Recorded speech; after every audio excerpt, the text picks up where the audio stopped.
Bienvenidas y bienvenidos a lo mejor de Cine Garage. Los podcasts Cine Garage son parte de nuestra propuesta alrededor del cine. A través de estos podcasts queremos que el cine se siga disfrutando fuera de las salas y queremos incluir a tanta gente como sea posible. En septiembre, y como una forma de calentar el camino a la entrega del premio Ariel a lo mejor del cine mexicano, hemos elegido algunos podcasts sobre películas clásicas mexicanas. Historias que han colocado al cine mexicano en un nivel extraordinario. Les recordamos que esta selección surge de nuestro catálogo, que rebasa ya los 1000 programas, y les invitamos a revisarlo. Hablemos pues de cine mexicano. Yo soy Eric Estrada, esto es Lo Mejor de Cine Garage, una selección de clásicos del cine mexicano. Una producción de Sonoro.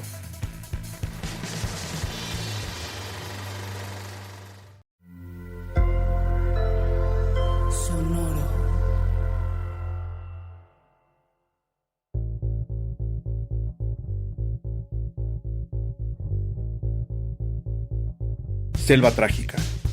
Selva Trágica es la nueva película de Yulene Olaizola.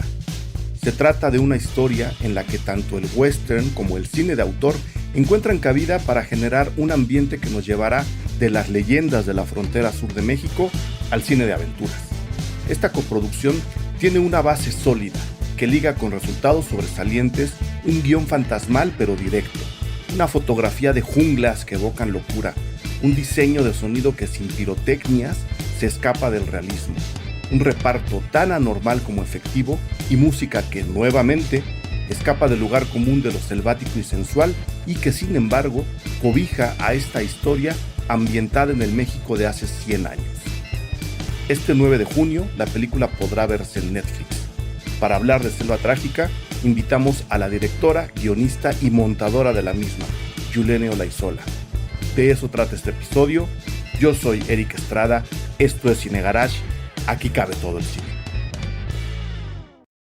Yulene Olaizola, bienvenida nuevamente a los micrófonos de Cine Garage. No sabes de verdad la enorme felicidad que me da poder platicar la película contigo, Selva Trágica, después de un circuito de festivales largo y exitoso, podríamos decir. Bienvenida, muchísimas, de verdad, muchas gracias, Yulene. De nada, gracias a ti, Eric, también. ¿Qué tan exitosa fue esa gira? Les presumen a la gente, porque la verdad es que durante el final del año pasado, y ahora que se anuncia que la película viene ya a cines y entra a Netflix, pues hay mucha gente platicando de ella, hay mucha gente mencionando tu nombre, hay mucha gente hablando del estilo de la película, de lo que es, de lo que representa. O sea, se está hablando realmente de todo lo que creo que estás proponiendo, ahora lo platicamos, pero sí me parece que fue una gira exitosa. Entonces, ¿tú cómo la valoras? Pues mira, de entrada fue una gira completamente sui generis por la pandemia.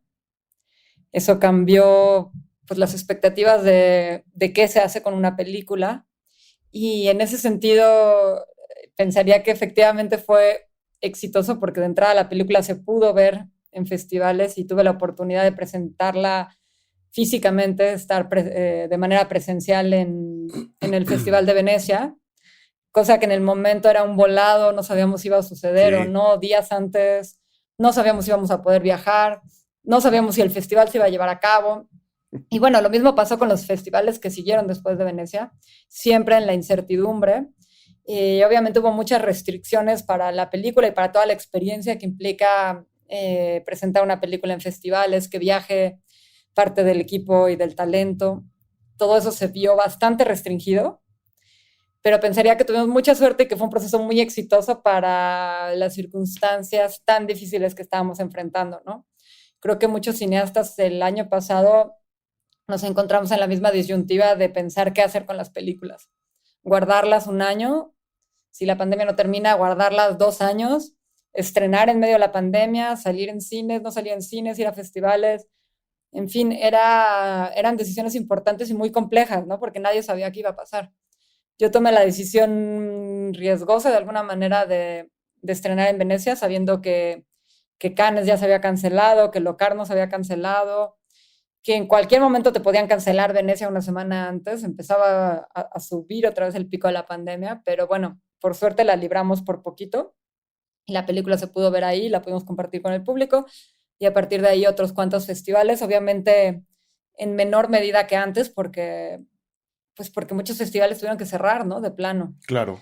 Pero bueno, encontramos también la alternativa de algunos festivales en línea y frente a todo ese panorama, hoy en día pensar que la película se va a estrenar en Netflix en 190 países, cuando la gente está en el momento más difícil para ir a los cines, etcétera, pues es una gran noticia para todos, sobre todo para la gente que trabajamos en la película, los actores, todo el crew, saber que su trabajo se va a poder ver en tantos lados, pues es increíble.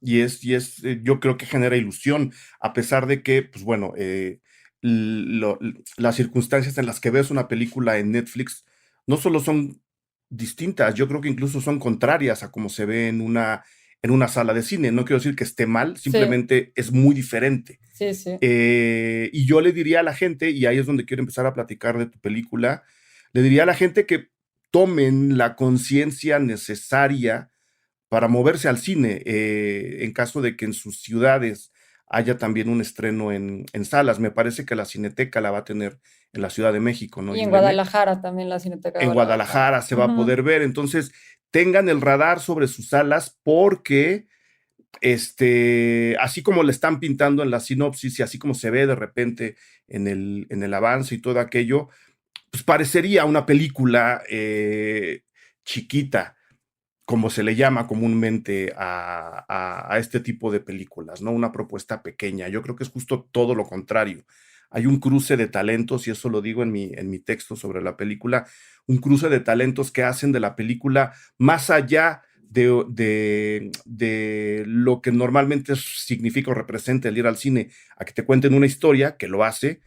Está también la propuesta de que se convierta en una experiencia, Yulene. La Claro. fotografía va orientada muy claramente a una parte de la atmósfera que quieres generar. La música de Alex Otaola está apoyando por el otro lado la propia historia, que es ahí medio indefinida, ¿no? Si Ujú. estamos como viendo una pesadilla, un sueño, una leyenda, un hecho real, Claro. creo que generan una burbuja de experiencia que la gente que la pueda ver en el cine la va a valorar mucho. Sí, ¿Cuál es totalmente. esa burbuja de experiencia, Yulene?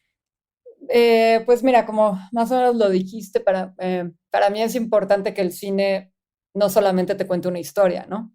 Medios narrativos hay muchos, podemos leer una novela, en fin, pero el cine tiene esta capacidad de transportarte, ¿no? A los espacios, en el tiempo y de transmitirte experiencias de vida, que creo que es lo que a mí más me interesa del cine, ¿no? Hay películas que de pronto, sobre todo a mí las películas que más me gustan, se me olvida de pronto exactamente la historia, la trama dramática, pero te quedas con sensaciones, sentimientos, de pronto escuchas la melodía de una película que te gustó y inmediatamente te remite a esas imágenes, a esas sensaciones.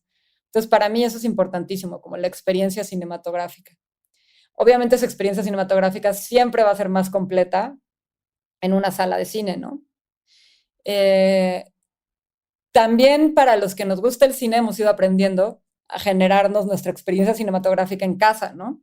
Si Claro, uno se prepara para eso y lo valora, puedes tener experiencias cinematográficas en tu casa muy buenas, ¿no? Con una buena pantalla, un proyector, un buen sonido, es más, incluso apagando la hasta luz incluso, apagando ¿no? la luz, teniendo o unos buenos audífonos. A veces escuchas También, sí, mejor con unos buenos audífonos que, en fin.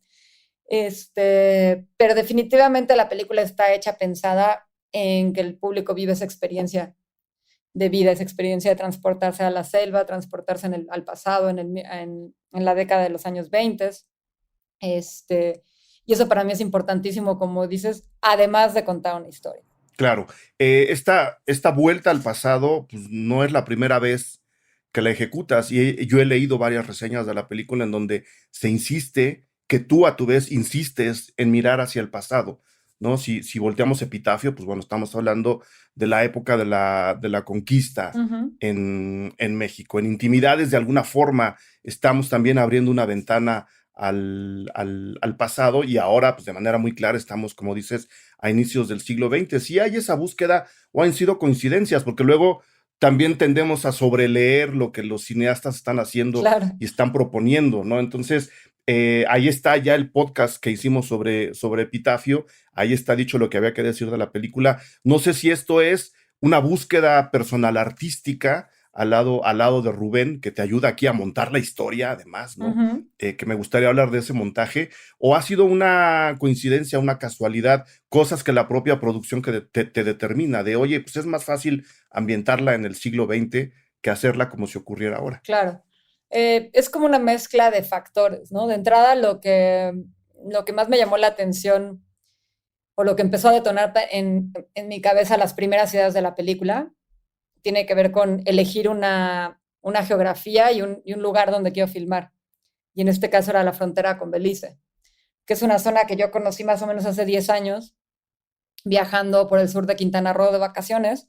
De pronto me topé con la frontera y me di cuenta de que yo no sabía o no era consciente de que compartíamos frontera con Belice.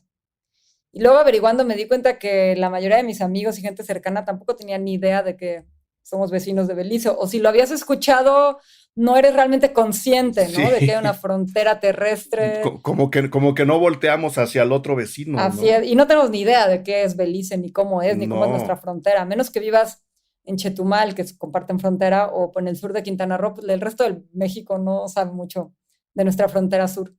Eso me llamó mucho la atención, obviamente, ¿no? Fue como una de las primeras ideas. Pero luego, cuando descubrí que en toda esta zona había una industria del chicle, de producir goma de mascar, fue que me di cuenta que en los años 20 era cuando estaba empezando todo este desarrollo forestal, de industria forestal. Y lo que me gustó de esa época, más allá de simplemente querer seguir como con un rollo histórico de viaje al pasado a fuerzas, fue que me di cuenta que en esa época se vivía como en una especie de viejo este, de western, pero en la selva, ¿no? Sin ley, sin territorios definidos, sin fronteras claras. El gobierno mexicano, digamos, esa zona la tenía completamente abandonada porque era una zona inaccesible. pues como la Eh, tiene ahora un poco también, ¿no? bueno, pero ahorita ya hay desarrollos turísticos, en fin, ¿no?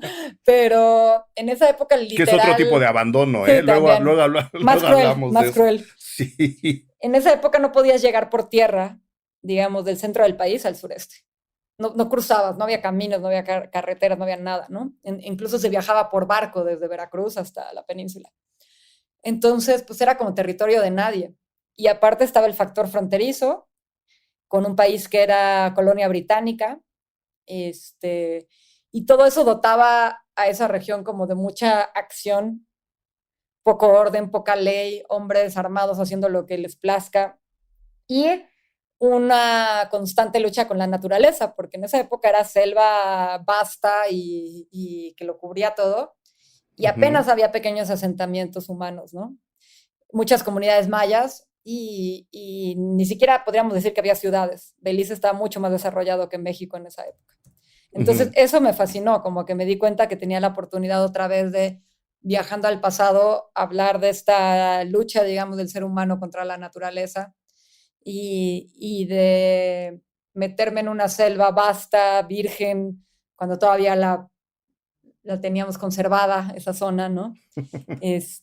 Y hablar de una industria forestal de la cual también se sabe muy poco, igual que de la frontera, y que además te permite, en términos visuales, vivir toda una experiencia, porque ver cómo sacan la goma de mascar de los árboles es toda una experiencia que hay que ver en vivo, digamos, y si no la vas a ver Claro. en vivo, por lo menos verla en el cine, me parecía crucial. Y por ahí empieza la búsqueda que te lleva después a llamar a Silvia, a Sofía, tu fotógrafa, Claro, que hasta donde tengo entendido, perdonen, pero yo no la tenía en el radar hasta ahora claro, que vi, esta selva está retratada de una forma muy particular, ¿sabes? No es la selva, obviamente no es la selva de Jumanji, no estamos hablando de la selva hollywoodense, estás buscando otra cosa. sí. Estabas buscando un registro con un sello, no sé si propio, pero por lo menos característico, y llamas a Sofía. ¿Cómo la encontraste y por qué a ella? Como para que lo sepa la gente. Sofía Oggioni es fotógrafa colombiana. Por primera vez, digamos, teníamos claro que teníamos que hacer una película un poco más grande en términos de producción y por lo tanto aliarnos también con gente de otros países, ¿no? Buscar esas alianzas estratégicas. Lo hicimos con Colombia y Sofía es una fotógrafa colombiana muy conocida, muy reconocida y muy conocida por trabajar en la selva. Tiene varias películas filmadas en la selva y en condiciones también bastante miserables para el crew. eh, entonces fue mi coproductor colombiano, Oscar Ruiz Navia, que es director de cine, que tiene varias películas que yo admiro mucho. Es un cineasta más o menos de mi generación, con el cual he compartido festivales desde Intimidades, que él también tenía su primer película, El vuelco del cangrejo, hasta la fecha, ¿no?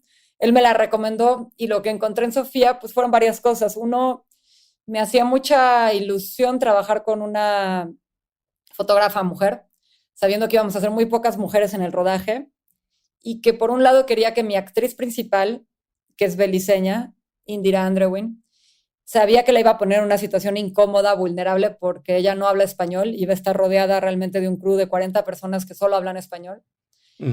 Y eso Casi lo todos hombres. quería, casi todos hombres, eso lo quería hacer a propósito, pero también pensé que iba a ser interesante que tuviera ella un poco de apoyo en otras dos figuras femeninas, que seríamos su única referencia, digamos. Y en ese sentido, Sofía se iba a sumar a esa parte emocional de apoyo que también uno tiene que tomar en cuenta eso a la hora de que decides hacer una estrategia de cómo filmar tu película, ¿no? No solo piensas en la foto, piensas en todas las estrategias de las relaciones humanas tan complejas que se van a vivir en un rodaje, etcétera, ¿no? Entonces Sofía pues cumplía muchos requisitos, digamos, de lo que buscaba en un fotógrafo. Y en cuanto la conocí me di cuenta que además era de este tipo de fotógrafos que están dispuestos a colgarse de un arnés en los árboles a 15 metros. Es la primera en meterse al pantano y necesitaba un poco esa fuerza y ese liderazgo, ¿no? En el departamento de fotografía. Como para equilibrar no solo a la producción que estaba en la selva, sino como dices, para que tu protagonista estuviera con un tubo para respirar en una Sí. situación que acabas de escribir, que ya de entrada era muy demandante, pero que por el otro lado reproduce un poco lo que el propio personaje está viviendo, ¿no? En este mundo sin ley, en este western, en el este, que es la jungla México-Belice, que es muy masculino, porque pues, todos los demás personajes están extrayendo chicle y están defendiéndose de los que están sacando chicle del otro lado del río. Cae de repente una mujer en circunstancias muy misteriosas para los demás, nosotros sí las conocemos, y de alguna forma rompe el huevo de masculinidades y de sin leyes que hay ahí. Totalmente. Entonces, ella estaba viviendo las dos cosas al Al mismo mismo tiempo, tiempo. así es. Ella y de alguna manera nosotras también, ¿no? También. Como cineastas, porque pues sí, la realidad del cine es que normalmente los rodajes son así, hay 2, 3 mujeres en un crew, 5, y el resto son hombres, ¿no?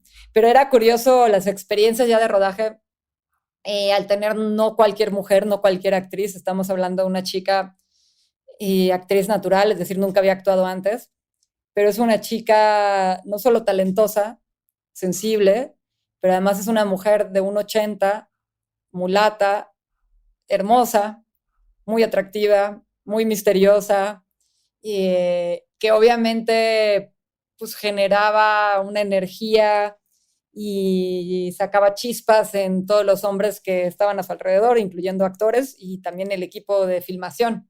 Definitivamente una chava que llamaba la atención y generaba muchas expectativas a su alrededor, tal como lo que se narra en la película, ¿no? Y en la película te interesaba marcar este rompimiento de este pequeño universo masculino, o te interesa más la historia de esta especie de fantasma que ella encarna, como para simplemente romper una rutina en donde ellos estaban viviendo. ¿Estaba el interés por resquebrajar este mundo masculino, o esa es una coincidencia, una consecuencia extra a todo lo que quieres contar? No, por supuesto que eso era deliberado, digamos. Tiene mucho que ver con la idea de la leyenda. En muchos países, en muchas culturas hay leyendas muy similares de figuras femeninas que encarnan como tanto la vida como la muerte, ¿no? Digamos, la mujer siempre se nos adjudica, creo que esa dualidad, la vida, obviamente, porque podemos portar esa vida y somos las que llevamos en el vientre la vida. Pero casi todas las culturas tienen una figura femenina vinculada a la sexualidad y la muerte, ¿no? Figuras que seducen hombres y los matan o los llevan a su Es, perdición. es Ya una especie de sea, sirena ya sea también, en la ¿no? selva o una sirena en el mar o en el Ujú. bosque, una bruja. Es un fenómeno recurrente en muchas culturas, va cambiando de nombres, ¿no? Pero creo que tiene que ver pues, con experiencias reales y como que todos sabemos cómo el ser humano en realidad es muy similar a cualquier bestia de la selva. Pues sí, tenemos una esencia chimpancé, digamos, en el fondo, ¿no? Una Ujú, esencia ujú. animal instintiva. Y en ese sentido me interesaba retratar este grupo de hombres un poco así, comparándolos como con una bestia más de la jungla. Y a cualquier manada de hombres o de monos o de felinos, si de pronto introduces una hembra en esa manada, van a pasar muchas cosas, ¿no? Ujú. Va a haber peleas, va a haber Alianzas, ¿no? alianzas, intentos de apropiarse, de aparearse con esa hembra, en Exacto. fin. Y me parecía muy interesante poder retratar todo eso de una manera más animal, es decir, evitando casi los diálogos y fijarnos más en las miradas, en la corporalidad, en los movimientos, en la presencia, y que es como lo harían los animales, digamos, ¿no? Claro, pero al apoyarte en eso, con un grupo de actores no profesionales o actores naturales, la cosa se te complicaba todavía más, ¿no? O sea, había que encontrarlos, había Claro. que meterlos a la película. ¿Qué tanto te paga ese riesgo asumido? Yo lo veo en la película y la película funciona con los actores naturales, están ahí, están los rostros, están Sí. las palabras, pero a ti, ¿qué tanto? O sea, ¿qué tanto te pesó el reto y qué tanto te acabó pagando habiendo elegido el reparto, tanto profesional como no profesional, para Selva Trágica? Claro. Sí, porque hay una mezcla, de hecho, dentro del grupo de, ya no sé si son 9 o 10 hombres que tengo ahí retratados, 3 son actores profesionales y el resto son actores naturales, ¿no? Ujú. De entrada, esas decisiones se fueron tomando un poco por necesidad y con la intención sobre todo de realmente representar a estos chicleros, la gente que se dedicaba a cosechar el chicle, era gente que venía de toda la República. Entonces buscaba Ujú. una diversidad de rostros y de facciones y de tamaños y de acentos incluso, ¿no? Eso por un lado. Y por otro lado necesitaba gente que de verdad se dedicara a esa industria, gente que se podía subir a los árboles y Claro. verlos en acción de manera real, ¿no? Por lo Ujú. tanto, mi búsqueda empezó entre el mundo de los no actores, entre la gente que se dedica al chicle y también entre gente que tal vez no se dedica al chicle, pero conoce y vive la selva y trabaja ahí dentro. Y por lo tanto eso se nota en sus cuerpos, en sus caras, ¿no? En su piel, en cicatrices que los han marcado desde niños porque están expuestos a ese trabajo peligroso, etcétera, ¿no? Y también la realidad me fue diciendo que era necesario también apoyarme en actores profesionales para ciertos papeles, ¿no? Ujú. Y siento que esa mezcla es muy rica porque son procesos de mucho intercambio de aprendizaje. El actor natural aprende mucho de los actores profesionales y se apoya mucho en ellos.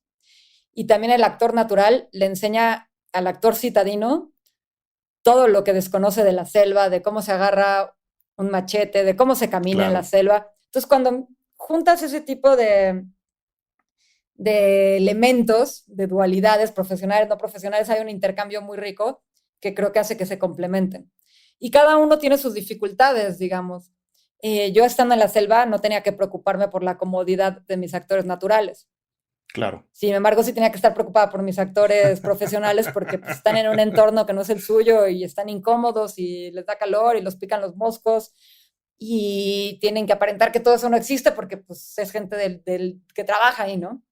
Y en cambio con los actores naturales tengo que preocuparme por otro tipo de cosas, por guiarlos de manera pues casi psicológica, emocional, a través de un proceso de participar en una película en la cual se Ujú. sumergen durante 10 semanas de vida o más durante todo el proceso de preparación y de pronto eso se acaba un día y se quedan con un hueco difícil de llenar y sin experiencia de saber cómo manejar todas esas emociones, ¿no? Entonces ambos trabajos requieren una aproximación diferente y un reto diferente. Los dos son difíciles, ninguna de las dos es más difícil que la otra. ¿Y a ti cómo te deja? O sea, ¿qué nivel de satisfacción hay en este choque de experiencias entre los no profesionales y los profesionales viendo la película? Quiero Claro, decir, o sea, sobre el rodaje me imagino que se aprende mucho, estás sí, ejercitando todo el tiempo, estás improvisando otro tanto claro. del tiempo, pero viendo la película a ti cómo te deja. Muy satisfecha en muchos sentidos. De entrada, lograr, o sea, cuando veo las fotos de mis personajes, cuando saco stills o capturas de pantalla de la película, cada vez que veo un rostro de alguno de mis personajes, me siento muy satisfecha con esos rostros, ¿no? Creo que no hay un solo actor de la película que no tenga un rostro memorable, ¿no? Y marcado por el tiempo y por el sol y por cicatrices y Arrugas. arrugas. Eso es muy especial, eso es algo que estaba buscando y que creo que se consiguió. Y luego Ujú. veo la interacción entre muchos de esos personajes y siento esa química que hay entre ellos, o esas chispas que hay entre ellos y eso también me llena de satisfacción. Y obviamente luego conociendo las historias ya de la gente, que quienes son ellos detrás del personaje, pues todavía más, ¿no? Saber la historia de, por ejemplo, los dos actores mayas que participan en la película, un par de hermanos que conocí incluso antes de terminar de escribir el guión y los incluía en la película, y saber todo lo que han vivido a través de la película, viajado, de pronto saber que uno de ellos, su rostro va a estar en 190 países, a pesar de que eso tal vez no cambie la realidad del día a día de su lucha cotidiana por vivir en un poblado maya al sur de Quintana Roo, sin dinero, digamos, buscándose la vida diaria para comer. Pues siento que la película seguramente le aportó toda una serie de experiencias de vida que son únicas, ¿no? Ujú. Y a su vez los actores profesionales, el hecho de transportarse a la selva, convivir con estos actores naturales, el intercambio de información, es algo que te nutre muchísimo pues como cineasta, como actor, como cualquier persona que haya participado ahí. Esas relaciones humanas, ese intercambio, es parte de lo que yo creo que nos motiva a seguir haciendo cine, a pesar de lo difícil que es. www.patreon.com/cinegarage. Ahí tienen que dirigirse si quieren formar parte de la comunidad Cinegarage, del grupo de Patreons que apoyan este proyecto y que hacen que esta comunidad, los mensajes que manejamos, el amor que tenemos por el cine, llegue cada vez más lejos y a más países. Depende de qué nivel escojan, ustedes recibirán una serie de beneficios, mucho contenido exclusivo, cobertura de festivales y por supuesto la entrada al Cineclub Cinegarage, que cada vez está creciendo más. Ahí haremos de esta comunidad algo más sólido, algo más humano y por supuesto algo todavía más de todos ustedes. www.patreon.com/cinegarage. En esta ocasión toca agradecer con el corazón en la mano a los Patreons: Alejandro Herrera, Álvaro Iván Arce Cortés, Agustín Hernández, Paloma de la Vega, César Marmolejo, Chuck Franco, Mario León de la Rosa, Jorge Espinosa Rentería, Valeria Valladares, Hugo Guillén, Lili López, Fito Valdés, Alex Otaola, Iván Montes, María Rosa Valencia y Oxana Cortés. Millones de gracias. Busquen recompensas, busquen contenido exclusivo, críticas especializadas, cobertura de festivales y el Cineclub Cinegarage en www.patreon.com/cinegarage.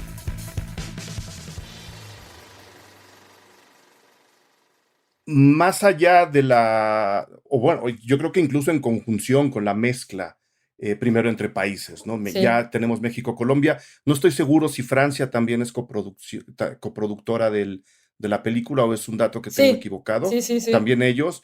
Ahí hay una mezcla de cosas. Tienes actores naturales y actores profesionales. Hay otra mezcla de cosas.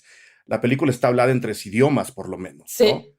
Sí, Y al mismo tiempo, especialmente a la hora de que se monta la película, se va generando también una mezcla de géneros que resulta, pues yo creo, lo voy a decir así, Julen, sí, hipnótica, porque no sabes si estás viendo una película de horror muy realista ok, o te están contando una película en el realismo mágico muy medido, que es como a mí me gusta el realismo mágico, claro. muy recortadito.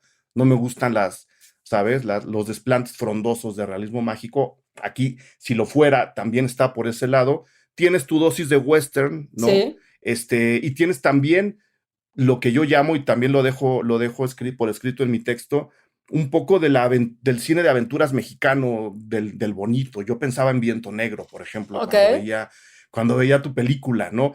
Y creo que este cruce muy sutil de géneros, más que cruce, una mezcla, hay una especie de interacción sí.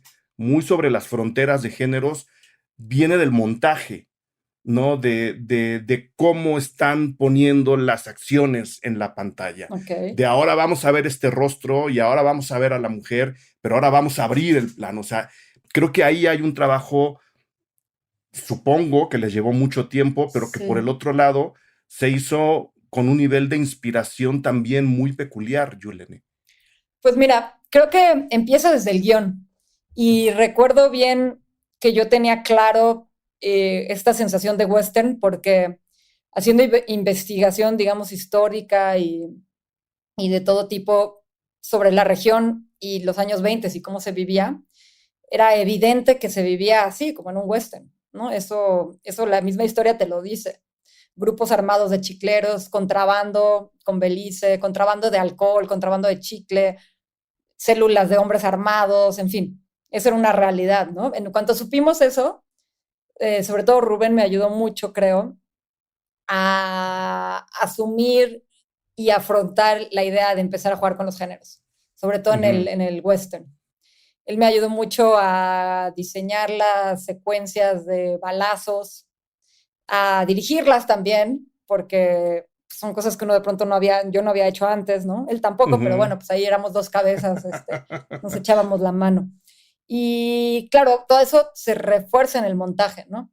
Pero sí es una idea que viene trabajada desde guión Desde el guión. y que, y que también sabíamos que dotaba al proyecto de una cosa atractiva, un poquito más vendible. No considero que la película sea cine comercial, No. a pesar de que haya llegado a Netflix, no es cine comercial, sigue siendo cine de autor. Se caracteriza por ser una película que yo concibo desde su esencia y soy la última que termina poniendo el punto final en el último subtítulo para exportarle a Netflix, digamos, ¿no? Hay ese control de mi parte completamente autoral y una libertad absoluta, ¿no? En términos creativos. Pero cuando empezamos a encontrar todos estos elementos decíamos, tenemos en manos una película que puede ser atractiva para más público y que Ujú. este juego con el género le puede dar eh, pues esta como identidad, estas pistas que hace que el público a veces se pueda atrapar de manera un poquito más sencilla porque ya conoce esas reglas del género, ¿no? Y fue muy divertido jugar con ellas y Claro. mezclarlas y asumir que iba a haber elementos de fantasía, elementos de aventura, que los elementos de aventura ya los veníamos probando en Epitafio.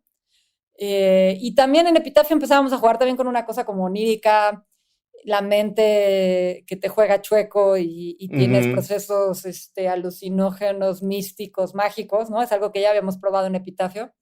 Pues aquí lo reforzamos. Rubén también jugó un poco con la fantasía y los mitos en Tormentero.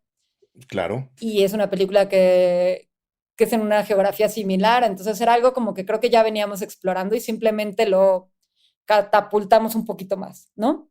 Y da la casualidad de que trabajamos en edición, cuando ya Rubén y yo estábamos un poco saturados de la propia película, nos asesoramos, nos juntamos para editar con otro cineasta mexicano, Israel Cárdenas, Ujú. que creo que ha seguido caminos similares. Israel tiene una última película medio realista, medio de vampiros, que ahorita está en la Cineteca Nacional, La Fiera y la Bestia, que justamente tiene elementos de fantasía, es una película de vampiros, pero no. Y él terminó de darle también muchos de los toques finales a la edición. Entonces creo que Ujú. estábamos trabajando con alguien que en ese sentido entendía la película y sus necesidades y los juegos con el género y lo autoral al 100% y nos ayudó mucho a terminar de afinar esos detalles en edición. Y sí fue una Que edición es muy algo, larga, ¿como cuánto duró? casi un año de edición, porque como suele pasar en nuestras películas, estamos en paisajes abiertos, casi siempre el fondo es el mismo verde. Cuando tienes planos Ujú. cerrados, pues es verde y Sí. verde, ya no ni siquiera distingues la diferencia entre una locación de selva y otra locación de selva, selva diferente, vestuarios de los personajes siempre vestidos con la misma ropa. Entonces, y casi iguales todos, ¿no? y ajá, entonces eso te permite que, digamos, tu material no tenga una temporalidad tan clara. Y si el día 1 de tu guión lo conviertes en día 5, No no pasa pasa nada. nada. Cambia dramáticamente, ¿no? Claro, Pero no pero pasa nada. funciona. Exacto, o sea, no pasa nada si de pronto una balacera pasa, en vez de al minuto 20 en el guión, pues pasa en el 30.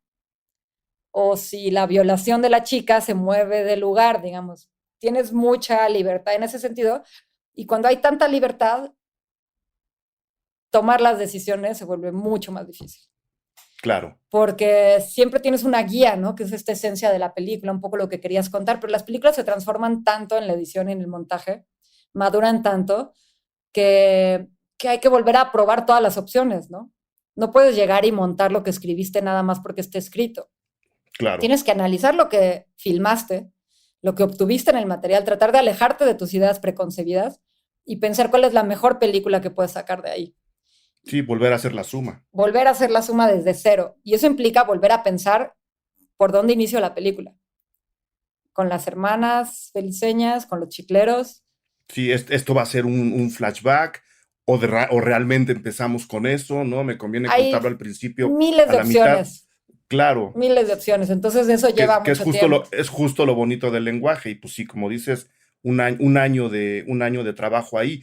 Y es algo que está pasando, como dices, mucho ahora con el cine de autor. Y yo de repente, no es tu caso, siento como que tienen miedo en aceptar que se están abriendo estas otras puertas, hablando particularmente del cine de género, ¿no?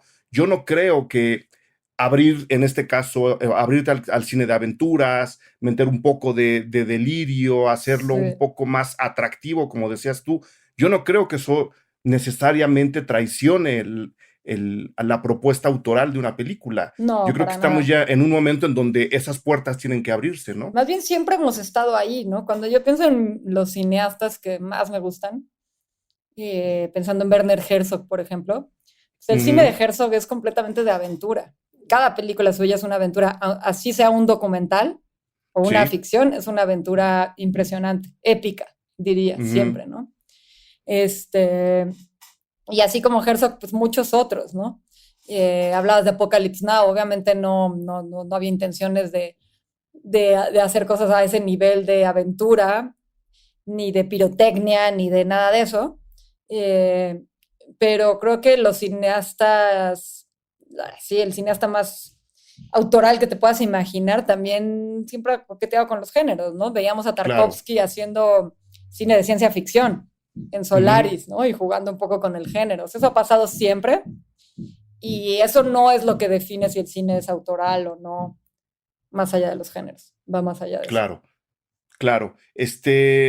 Ahora que estrena en Netflix la película, no sé si tuviste chance de revisar la reacción en festivales con el público, si hubo algún contacto con la gente, o sea, yo no me imagino la mirada europea sobre la selva México-Belice, ¿no? Claro. Quiero pensar, ¿no? Si nunca has estado en la jungla, todas las junglas podrían ser iguales.